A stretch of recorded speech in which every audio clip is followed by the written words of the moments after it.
आज हम बात करेंगे एक ऐसे देश की जिसकी कहानी किसी जादू से कम नहीं लगती।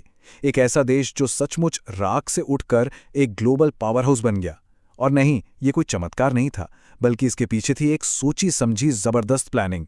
तो आइए दक्षिण कोरिया के इस अविश्वसनीय सफर को समझते हैं। जरा इस स्लाइड को देखिए। एक तरफ है 1950 के दशक का वो देश जो जंग में पूरी तरह तबाह हो चुका था, और दूसरी तरफ आज का जगमगाता हाईटेक दक्षिण कोरिया। ये बदलाव वाकई हैरान करने वाला है। एक वक्त था जब दक्षिण कोरिया दुनिया के सबसे गरीब देशों में गिना जाता था, और आज देखिए ये दुनिया के सबसे विकसित देशों में से एक है। तो सवाल यह है कि आखिर ये हुआ कैसे? क्या ये कोई रातों रात हुआ चमत्कार था? बिल्कुल नहीं।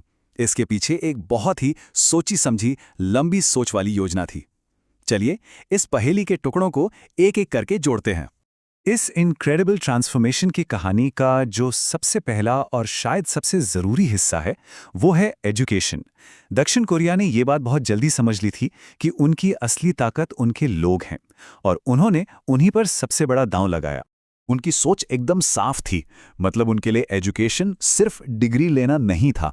जैसा कि आप देख रहे हैं, ये एक नेशनल इन्वेस्टमेंट था। ये वो नींव थी जिस पर उन्हें अपनी पूरी इकोनॉमी खड़ी करनी थी। अब मजे की बात यह है कि उन्होंने सिर्फ स्कूल नहीं खोले, उन्होंने एक ऐसा सिस्टम बनाया जो रिजल्ट्स दे।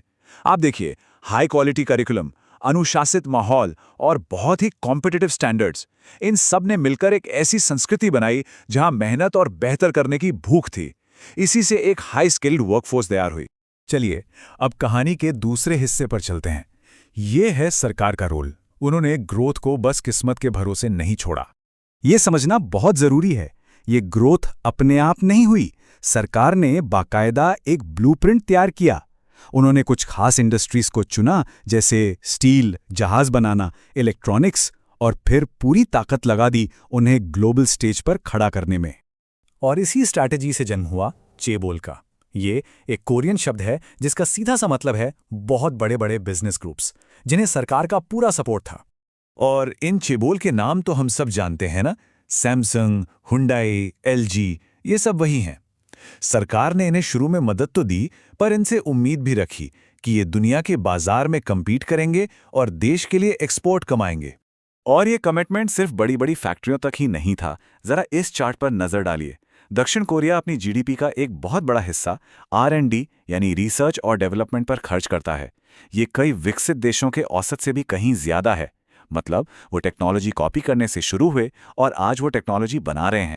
और इसी से हम आते हैं तीसरे पिलर पर, एक्सपोर्ट ड्रिवन ग्रोथ। ये वो इंजन था जिसने दक्षिण कोरिया की इकोनॉमी को रॉकेट की रफ्तार दी। दक्षिण कोरिया ने ये बात बहुत जल्दी समझ ली थी कि अगर उन्हें सच में एक बड़ी ताकत बनना है तो सिर्फ अपने देश में सामान बेचकर काम नहीं चलने वाला, उन्हें पूरी दुनिया के लिए सामान बनाना होगा। उनकी जो मानसिकता थी वो इन 3 बातों पर टिकी थी। पहला, सिर्फ डोमेस्टिक नहीं, ग्लोबल मार्केट को टारगेट करो। दूसरा, क्वालिटी और एफिशिएंसी पर मुकाबला करो। और तीसरा, हमेशा कुछ नया करते रहो, हमेशा आगे रहो। इसी सोच ने कोरियन कंपनियों को ग्लोबल ब्रांड बना दिया।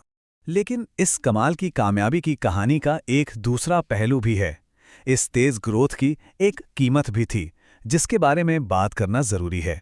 देखिए, एक तरफ तो देश को आर्थिक शक्ति मिली, नेशनल प्राइड बढ़ा, लेकिन दूसरी तरफ इसका एक ह्यूमन कॉस्ट भी था। लोगों पर काम का जबरदस्त दबाव बना, लंबे लंबे वर्किंग आवर्स, पढ़ाई और नौकरी में गला काट कंपटीशन, और इनसे जुड़ी मेंटल हेल्थ की चुनौतियां, ये आज भी कोरियन सोसाइटी की एक कड़वी सच्चाई है। तो इस पूरी कहानी से हमें क्या सबक मिलता है? मुझे लगता है सबसे बड़ा लेसन है लॉन्ग टर्म विजन का, दूर की सोच का। तो आखिर सक्सेस का ये फॉर्मूला था क्या? ये 3 चीजों का मिक्स था। एक क्लियर डायरेक्शन, उसे फॉलो करने के लिए नेशनल डिसिप्लिन, और पॉलिसी में कंटिन्यूटी। ये आखिरी पॉइंट बहुत जरूरी है। सरकारें आती जाती रहीं, पर देश का इकोनॉमिक गोल एक ही रहा। ये कामयाबी किसी शॉर्टकट का नतीजा नहीं थी। ये दशकों की मेहनत थी, जहां देश का हर हिस्सा, एजुकेशन, इंडस्ट्री और सरकार सब एक साथ एक ही दिशा में काम कर रहे थे। और आखिर में दक्षिण कोरिया की कहानी हमें एक बहुत जरूरी बात सिखाती है। ये इस बात का जीता जागता सबूत है कि जब फैसले सिर्फ आज के लिए नहीं, बल्कि आने वाली पीढ़ियों को ध्यान में रखकर लिए जाते हैं, तो एक बर्बाद हो